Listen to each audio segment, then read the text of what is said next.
everyone, welcome back to another episode of Webtech Tutorial. In today's video, I'm going to show you how to reset your Laybuy account's password. Watch the video till the end and don't forget to subscribe to our channel by hitting that subscribe button.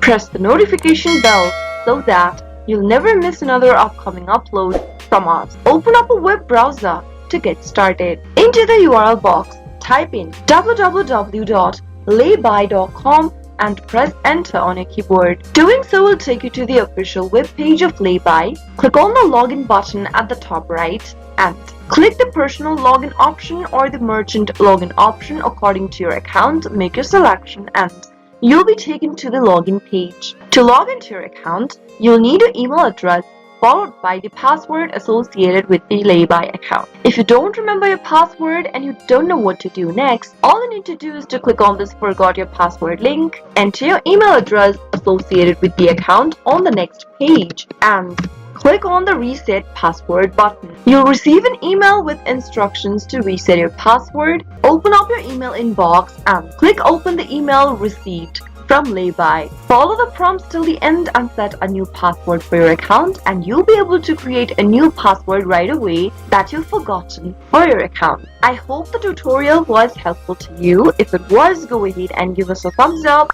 I'll be back soon with more videos like this. Thank you for watching.